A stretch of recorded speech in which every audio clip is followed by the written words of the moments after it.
Seems like that all. It's just like, I'm going to join me so the kids are back at school. Correct.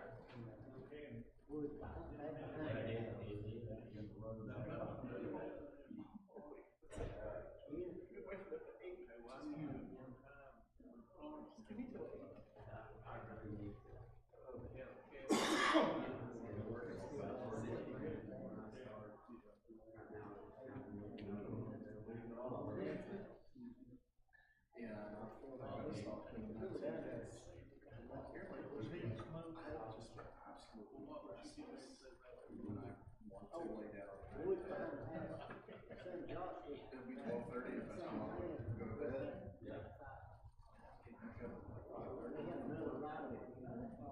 And I'm just like, this isn't enough sleep for any evening.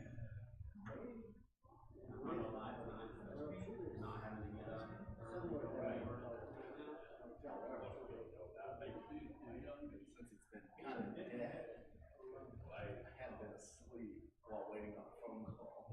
The thing like is loud enough, it'll notify you when the call comes in. And it'll just go like really loud. So you'll wake up and it's like, alright, how can I help you? So that's the only way I've been able to get sleep, I guess.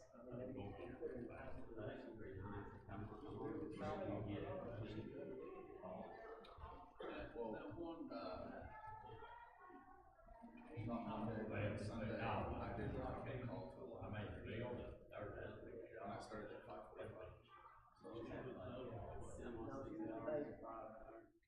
Yeah, so 23 times 5. And sleep.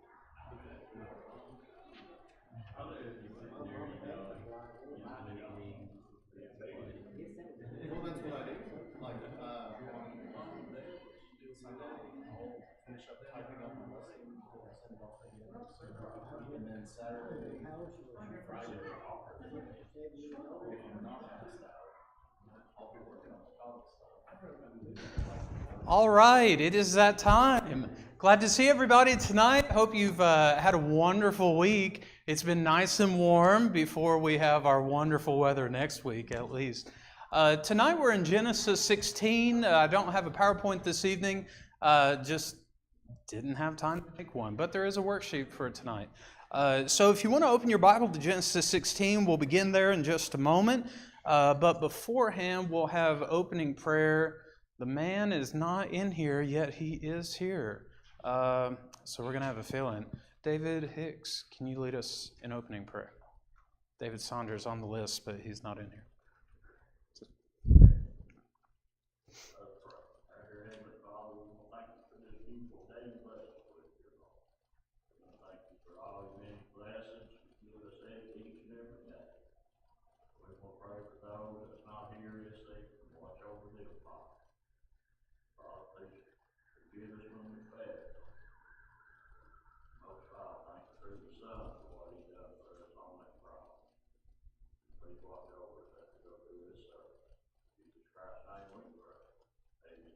Amen.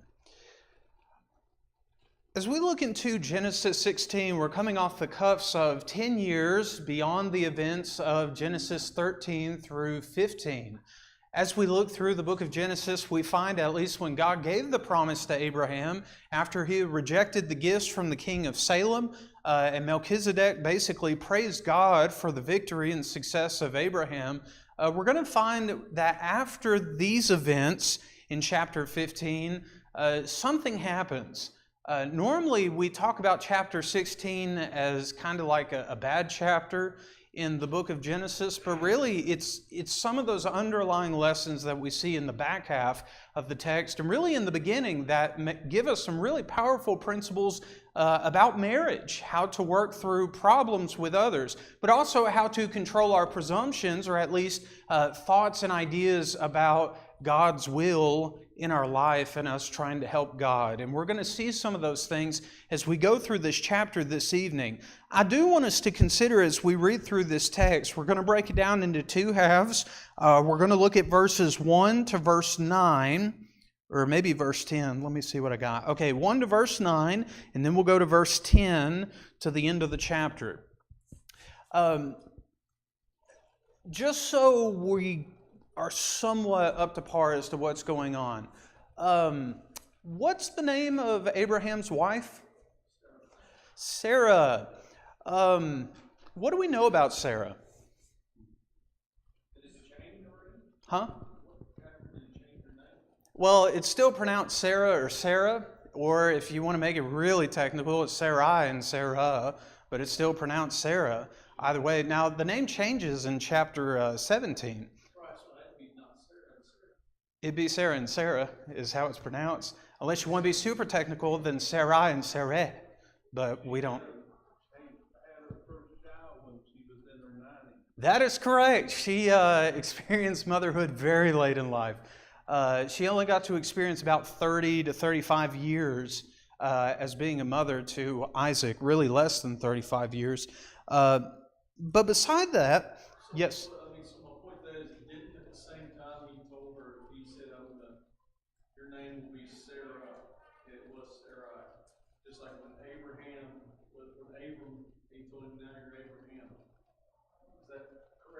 Chapter 17, yes.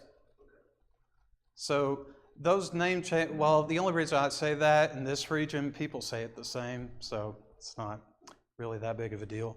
But as I look into the story of Sarai and Abram and Hagar, we're going to find out a couple of things within the dynamic of these three individuals. Now, first, let's look at the text, and then once we look beyond the text, I want us to look at some complexities that are found within the text. Because if we're not careful, we're going to point the blame at one person when really there are multiple people to blame for the events of this text. So if we look at Genesis 16, beginning in verse 1, it would say, "Now Sarai, Abram's wife, had borne him no children, and she had an Egyptian maidservant whose name was Hagar. So Sarai said to Abram, 'See, now the Lord has restrained me from bearing children. Please go in to my maid, perhaps I shall obtain children by her.'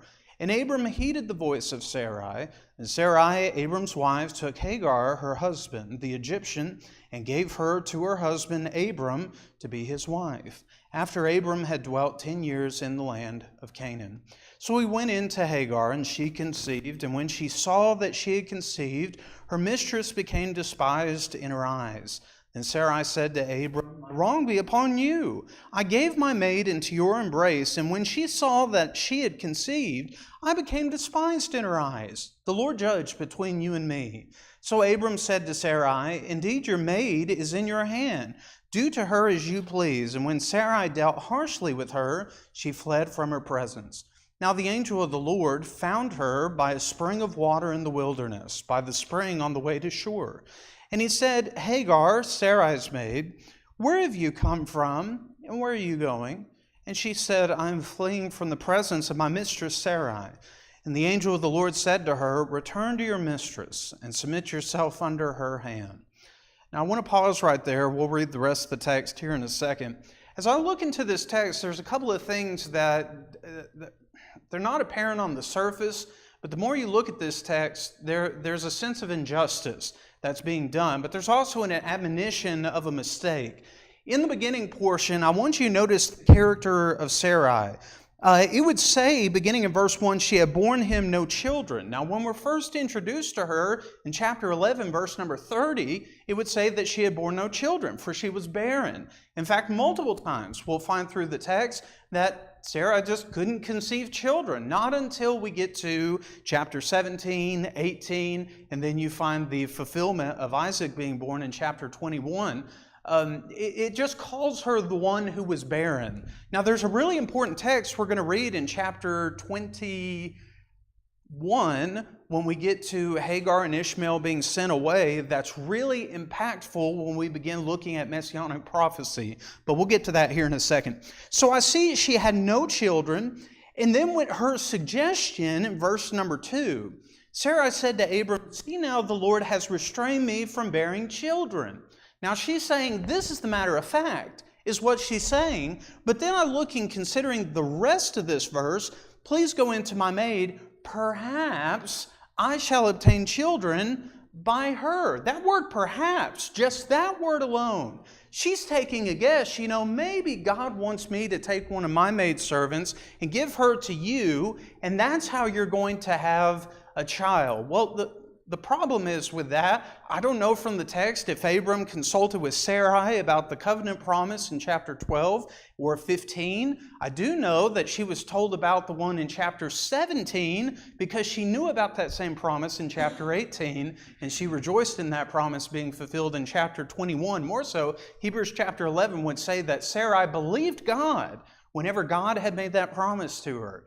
So her assumption, maybe this is how God's going to make it happen. Never in the text does it tell us that Abram had actually consulted with God. And that's actually Abram's mistake. In point number C, Abram's mistake was just simply not asking God about his plans. He just assumed, well, my wife is right. And there's actually a principle, men, that's actually really important, and women as well, equally as so, we'll talk about here in a second. So when I look at the idea that Sarai had been barren from the beginning, her mistake was making a presumption about God's plan. And because Abram didn't consult with God, he just went along with it because that's what Sarai had said, hey, maybe we should do this. Where in the world does Hagar fit into all this? Well, as I look in the text, God actually gives the answer, and Sarai gives part of the answer. When I look into when Hagar went into Abram, it would say in verse 5, well, actually, let's start in verse 4.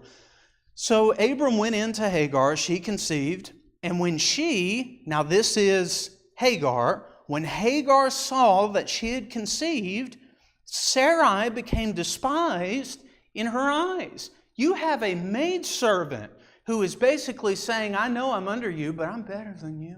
I can bear children. You haven't been able to bear children. So what does that say about you versus how God looks at me? And Sarai picks up on that. Notice in the following verse, she said to Abram, my wrong be upon you. Some translations would have, my wrong be upon me. In other words, I've made a mistake, and I shouldn't have done this. I gave my maidservant into your embrace, and when she saw that she had conceived, I became despised in her eyes. Now, she says something really interesting that we want to look at as we consider the character of Sarai here in a moment. The Lord judge between you and me. Let me see if I can find, this is it.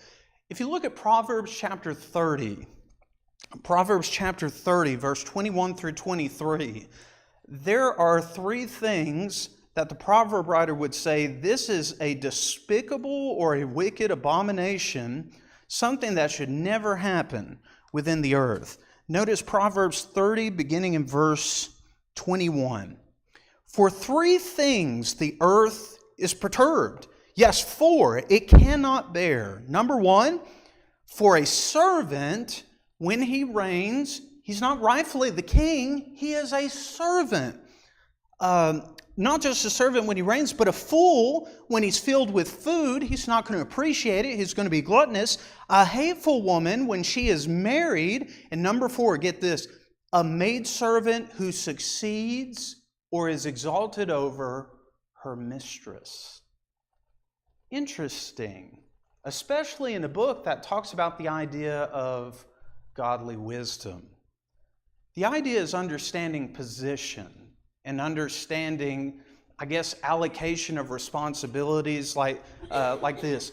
It used to be when I worked at Walmart, I was in charge of the whole back room. So I had to deal with the GM side, and I had to deal, which is general merchandise. And then you have the grocery side. And I had to make sure all the things were on schedule for the trucks, make sure my team was actually unloading stuff in the right time. There'd be time where the owner of the store would give me what would be considered to be store manager rights at times. And if I failed in those responsibilities, I would be held accountable, but so would she, but I would get fired. If I failed in those responsibilities, that actually reflected poorly upon her. Now, let's say she gave me responsibilities and I succeeded in those responsibilities. I know she would receive praise for that, and I know she would equally give that back to me. But that didn't mean that I was exalted over her because I had been given some extra responsibilities. I still have a maidservant who is under consideration, and God gives us the bigger picture of what the problem is here. Notice whenever Hagar goes into the wilderness, in verse number 9, even though Abram said to Sarah in verse 6, do with your maidservant as you please, and then we got to deal with that statement, she dealt harshly with her. Notice what God says. The angel of the Lord said to her, verse 9, return to your mistress, and here's our key phrase, submit yourself to her hand. Does God approve of individuals who blatantly abuse other people?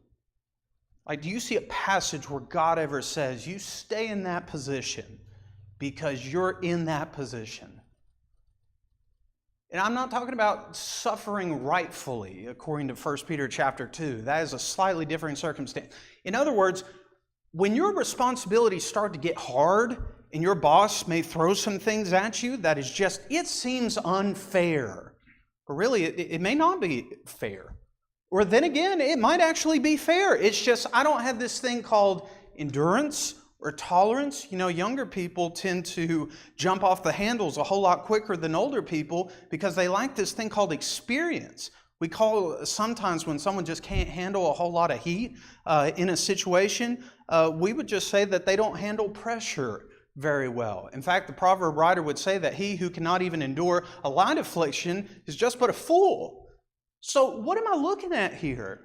I want to consider the character of Sarah as we look a little bit deeper into this, and this is Hagar's mistake.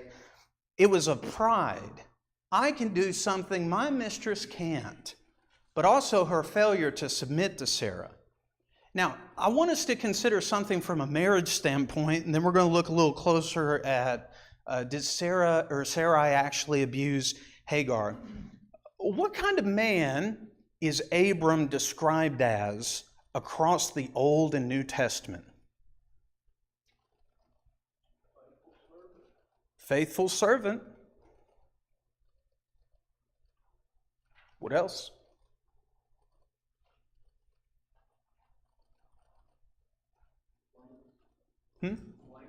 Blameless. Yeah, he was blameless before God.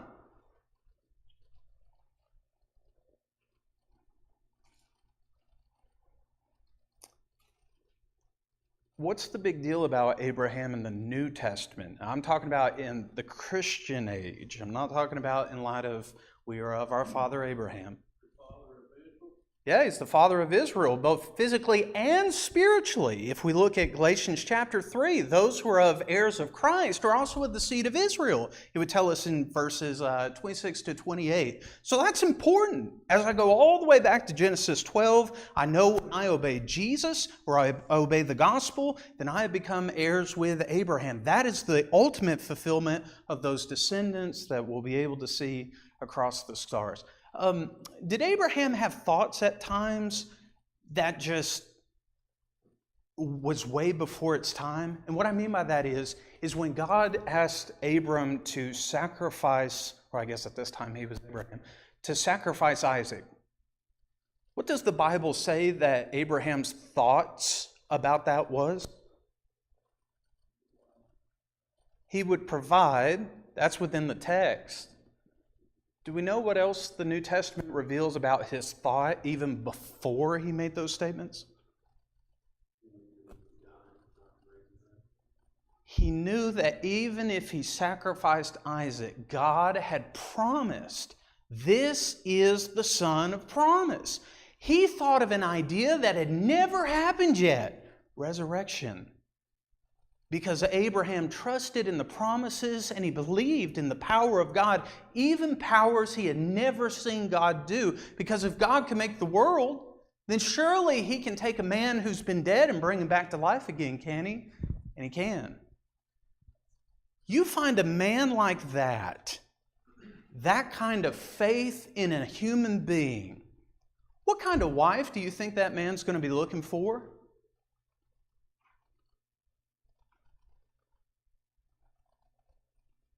A helper that is comparable, a help that is meet, M-E-E-T, for him. He would look for a wife who would equally so trust in God, follow God, faithfully submit herself to her husband. In fact, when we look at the character of Sarai, you look at 1 Peter chapter 3, and it makes emphasis of women in the character of Sarai. And it would say that Sarah had called Abram Lord and was faithful to him and submitted to him and honored him as the head of the household. In fact, I look in Hebrews chapter 11 and I see that she did not flutter or fluster towards the promises of God. I know she laughed at the idea that she was going to have a child in chapter 18, and we'll talk about that when we get to it. That wasn't a laughter of disbelief. That was a laughter of, I can't believe what I've been praying for and hoping for all my life is finally going to happen. And there's other texts that emphasize that. When I consider a helper that is comparable to the faith of a man like Abraham, Sarai was not someone who would compromise even over matters that would make her angry. Now, there is a possibility that one of those things, it talks about in Hebrews 12, the sin that so easily besets us.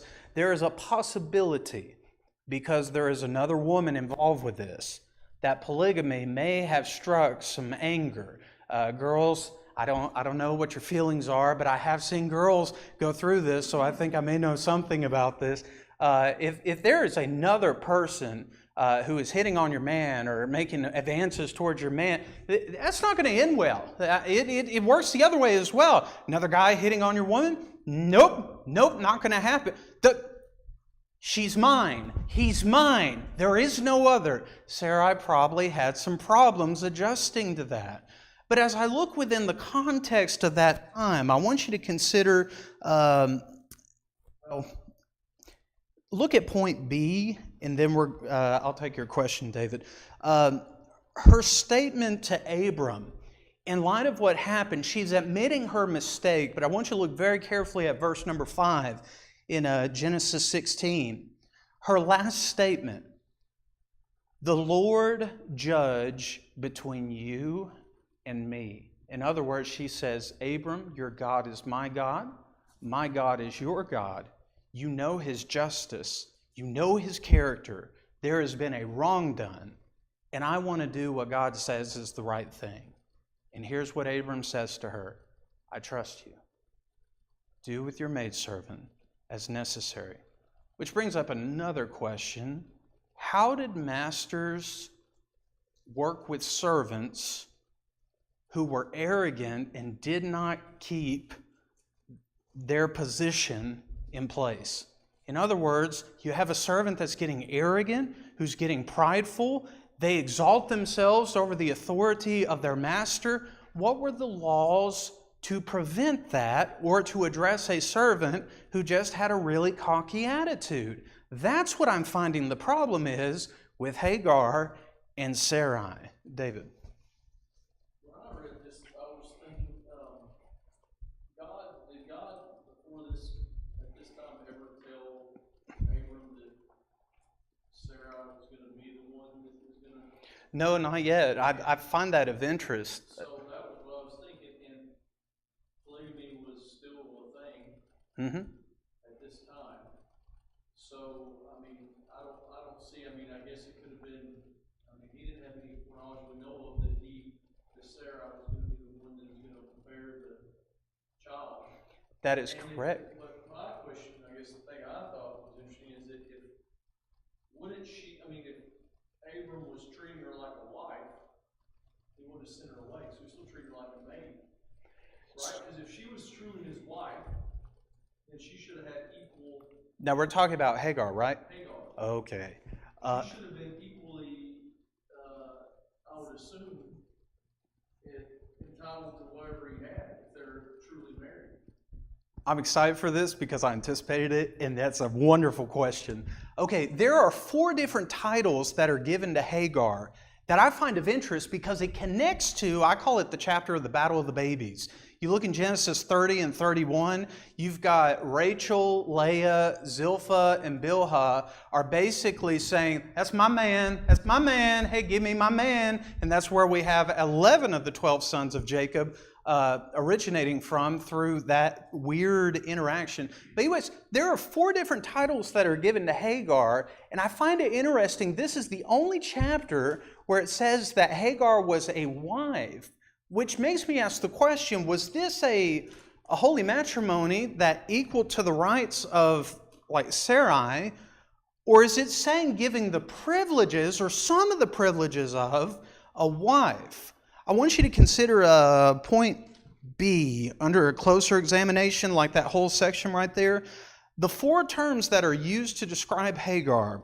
Number 1, maid or maidservant. I find that exclusively in chapter 16 multiple times. She is a maid and she is a maidservant to Sarai. So whatever she was to do, it was to be whatever her mistress had said to do. Now you compare this to Rachel and Bilhah or Leah and Zilpah in Genesis chapter 30, and what you will find is that it would use that same term. That Rachel had given her maiden, her handmaiden, Bilhah, as a wife to Jacob. But then it would say the same thing of Leah and Zilpah. Leah had given Jacob, her maidservant, Zilpah, to be a wife to Jacob. But then there's an interesting connection. I want you to look at Genesis chapter 32. Genesis 32. And let's look at verses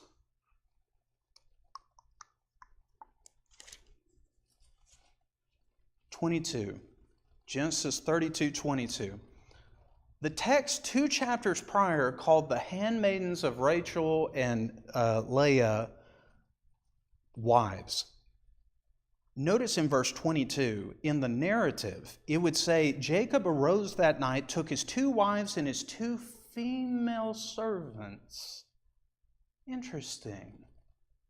If I connect that same idea back into our chapter, Genesis 16, it seems to be implying that some of the privileges that a wife would be privy to only to her husband was bestowed upon the maidservants of the wife. Now, there are 2 other passages that give me a possible indicator that that is the case. Notice term number 2. Genesis 16:3, this is the word that's under consideration. It would say that Sarai had given Hagar as a wife to Abram. But that's giving one of the privileges of being a wife to Abram in the sense of bearing a child. I see the same thing in chapter 30 and chapter 32. Notice in Genesis 25 and verse number 6, I'm going to find at this point, Sarah had died. Hagar had already gone into the land of Egypt, and we've got the beginning of the Ishmaelites. And it would say something about this 3rd wife, Keturah. Near the end of the life of Abram, it would say that Abram gave all that he had to Isaac. That's verse 5. Verse 6, but Abram gave gifts to the sons of the concubines, plural, which Abram had. That would be Keturah, would be an extra. Hagar would be an extra, but I still have Sarah. So there were multiple women, at least 8 children that we read of that Abram had in his life. So Hagar could also be considered a concubine. You look up the definition of a concubine, it would be a servant that is in a formal agreement with the husband of their mistress or of their missus that they serve under, giving the rights of a wife in one respect, bearing children. That's it. So I find the term concubine also being used to describe Hagar. But then there is one more in Genesis 21 and verse number 10 That is a word that is also used in the New Testament illustration of this Hagar-Sarai ordeal. When I look into chapter 21, Sarah walks out and she sees that Ishmael is doing something to Isaac. Doesn't really tell us what he's doing, but basically he's making fun of him or doing something that just Sarah says, no, she needs to go. And he uses the term over and over again, bondservant, bondservant, bondservant. She needs to go. Even God would say, the bondservant is to go. Listen to your wife. So there are 4 terms that are used, well, really 5 terms that are used to describe Hagar through the book of Genesis. Maid, maidservant, wife, concubine, bondservant. She was a servant under the tutelage or under the authority of Sarah that was given the privilege of, in one sense, of being a wife to Abram, as a concubine to bear a child for Abram. But as I look into Galatians chapter 4 and verse number 23, it would say that this particular conception was a plan of the flesh. There were people who assumed the plan of God, and they tried to help God along, and God said, that was never my plan. You never consulted with me and never asked me. So I thought that was interesting. I was looking into the text. I was like, it calls him a wife, or it calls her a wife. But then it calls her a maid. In fact, if you notice what God identifies her as, notice in verse number 9. No. 7. Verse number 7. The angel of the Lord found her by the spring of water in the wilderness, by the spring on the way to Shur, and he said, now, within the first 3 words, Hagar, Sarai's maid. Know your place. That was her problem. Why would God allow such a great thing to happen to me? And yet I still had to submit to someone who can't do what, in her mind, can't do what God had made them to do. 1 Samuel chapter 1, you've got that problem with Hannah and Elkanah, where Hannah couldn't bear children. And she prayed to God that she could. In fact, it was seen as a disgrace. You look at the battle of the babies, and you look in chapter 30 of Genesis, and Rachel would say that God has taken away my affliction when she bears Joseph, in that I have borne a child. It weighed heavy on her because she couldn't do for her husband what was normally expected in society for her to do. And we would say just genetically, that is a potential function of a woman to be able to do. That is God's design. But it doesn't always turn out that way. Now, is there anything wrong with a woman who cannot conceive versus a woman that can? Is there anything like different? Is there a different like honor system or level between a woman that can bear children and a woman that can't? No, not really. There are some health concerns that may actually just be genetic. It doesn't mean that God is placing a burden upon someone. In fact, that's more of a societal idea that if you can't, quote unquote, do your God-given function, well, God gave me genetics that just won't bear children. What can I do about that? There's nothing wrong with that. In fact, even if you look on the flip side in the Old Testament, there were even males within the Levitical tribe. If they had any blemishes or some kind of problem with their bodies, they could not serve as Levites. Why God did that? I think it leads to more of a New Testament reflection that goes into our conversation, Philip. But the idea is that if you have someone with a blemish, then you can't give a whole sacrifice according to the law because you have a perpetual blemish. But there were other ways that even those who couldn't serve as priests within the tabernacle, there were other ways they could still serve Israel. They could teach them God's law. They could actually just carry a sacrifice to a certain degree, but then the priest would need to take it. And there were other things like making sure there was food, maybe tilling the ground, or just going out through the communities and finding out who needs certain supplies and stuff. There were other duties that were doable, which means I don't have to fall into a cultural norm in order to be effective for the Lord. God can use me as I am because He made me who I am. And nothing wrong with that. You look at Romans chapter 12, it would say those body parts that we would say are just unnecessary. They serve no purpose. The Bible would actually say God has given them a higher position of honor than we deem, which I find interesting. So when I look into the attitude of Hagar versus Sarai here, I'm finding Hagar took an attitude of pride, and Sarai was trying to do something that would give justice to God. Philip. Well, there's several times in Scripture where, Jacob's wife, Rachel, God closed her womb. Correct. And then later opened her up where she could have children. But that happened several times. Now you want to know what's incredible? What were the two sons of Rachel? What were the two sons, or who were the two sons of Rachel? Joseph and Benjamin. What's the big deal about those two?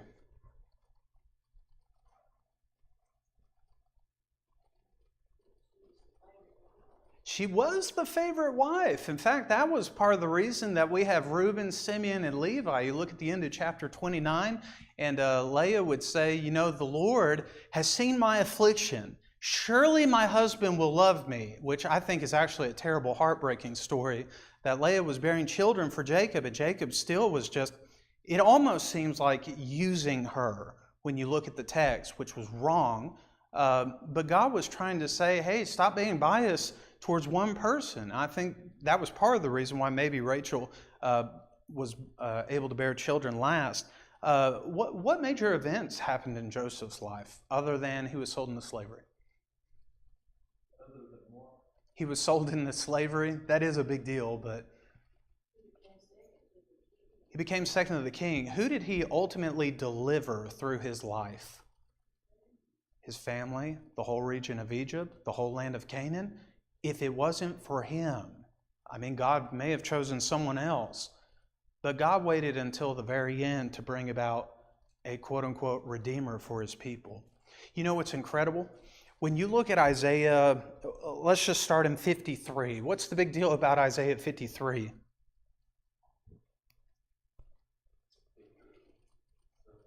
Picture of the suffering servant. Lord, who hath believed our report? To whom has the arm of the Lord been revealed? After it talks about the ultimate redemption and salvation that's going to be found through this suffering servant, I want you to look at Isaiah chapter 54, still within the context of the reward and the aftermath of the suffering servant. In chapter 54, it continues this idea, what are the effects on God's people now? Notice it would say, Isaiah 54 verse 1, "Sing, O barren, you who have not borne. Break forth into singing and cry aloud, you who have not labored with child, for more are the children of the desolate than the children of the married woman, says the Lord. Enlarge the place of your tent, and let them stretch out the curtains of your dwelling. Don't spare, lengthen your cords and strengthen your stakes. For you shall expand to the right and to the left, and your descendants will inherit the nations and make the desolate cities inhabited." Did you know when we get to Genesis 17, one of the descriptions that God uses for the now Sarah, meaning princess, is that she will be the mother of the kings of the nations. And ultimately, guess who would come through the lineage of Sarah? Jesus. I find it incredible that through this one seed, God makes a promise. The desolate will have more blessings than those who say, well, I've got it made. In other words, if I trust in myself, it's not going to end well with me. But if I trust in God, it may not seem like I've got a lot at the moment, but God says there's so much more. You'll receive so much more than those who just don't get it or trust in God. Philip. I got another trick question. Oh, no. Okay. Okay. God said from the beginning, it was meant for a man to have one wife. And you have Abraham, Isaac, and Jacob, which were, I don't know how to say it, but other than God's favorite sons. I get it. Okay. They all had more than one wife. And bore children by more than one woman. Can that be explained? Okay, part of it can, part of it can't. However, you're not really going to get a fulfilling answer. So the ideal image, according to Jesus in Matthew 19, 4 through 6, is that, have you not read in the beginning that he made them male and female, and that the two should cleave together and the two become one flesh? That was the original plan. Now you get into Genesis chapter 10, and you look at the lineage of Cain that leads up to the Tower of Babel. Or excuse me, chapter 4. Chapter 10 is the lineage of Shem, Ham, and Japheth. You look at Cain, the brother of Abel and Seth. There is a person there by the name of Lamech, who is a different Lamech than the father of Noah. That is a different guy. He had 2 wives, which goes to show that there was a beginning of starting to have polygamous marriages. Now, in the Old Testament law, which is after the age of patriarchy, in the Old Testament law, there were laws that helped to regulate those kind of marriages, according to Deuteronomy chapter 21, and you find that idea played out where you would have a husband who would love one wife more than the other. Some translations would say he'll hate the one and love the other, and Jesus actually plays off those words in Matthew 6 with money and loving God. But anyways, it seems like, so I'm about to get into the realm of opinion, with Isaac, I don't believe there were handmaidens involved or any concubines, because all he had was Jacob and Esau. That was it. Now with Jacob, he had Rachel, Leah, and then he had Zilpah and Bilhah. Those were the concubines. With Abram, we also have that same thing. Joseph, it only says he had the wife of Potiphar on, or whatever the weird name is. But anyways, it never tells us in the text God's view on that.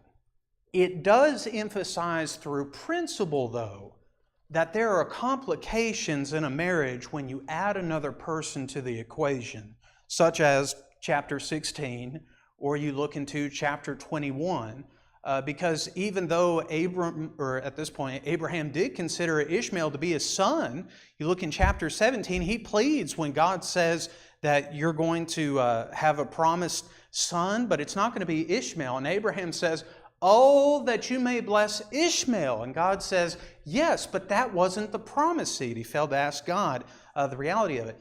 It just seems like in principle, God's displaying there's complications with that, but He never actually tells us in the text explicitly, thank you, He never tells us explicitly in the text whether that is an absolute no or an absolute yes. And it doesn't seem like until we get into the New Testament that He finally regulates that by saying that a husband is to love his wife, and that an elder is to be a husband of one wife, and a deacon is to be a husband of one wife. And that goes back to that weird question. You have a Jew on the day of Pentecost who obeys the gospel. He's got 5 wives. Can he keep them all, or does he have to give them away? And the text doesn't tell us. So part of the answer is God saw in His foresight there would be people who would do that. That was never the original intent. But I kind of think of it almost like Jesus' answer, because of the hardness of your heart, God had allowed it for a period. So it seems like some people were longing after more relationships. Maybe God was trying to accommodate that for a certain period, and after a while He said, "No more. That stops." But yeah, I wonder about that. I don't have a full answer, but that's a good thought. Oh, we have 2 for 1. Just have one wife that you have a concubine. Say what? So what if you just have one wife and a concubine? Okay, 1 Corinthians, hold on. I think it's 2 Corinthians, it's either 6 or 7. Do you not know that if you join with a harlot, you become one flesh with her? That could be in the use of a prostitute, it could be a mistress, it could be a concubine. So I think that text alone eliminates the possibility, but that is a good question.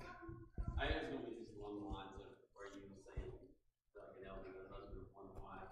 You think in regards to polygamy, if you take that, that role that you give up that opportunity to have another wife if you so choose, or like, I guess what I'm saying is, you think it's just elders that, or those that are mentioned in the Bible, can only have one wife. Everybody, every other Christian, if it's legal, obviously, can actually have more than one wife. No, because if you look at Ephesians 5 or you look at 1 Peter 3, it always mentions those relationships as a one-to-one ratio. It never multiplies it.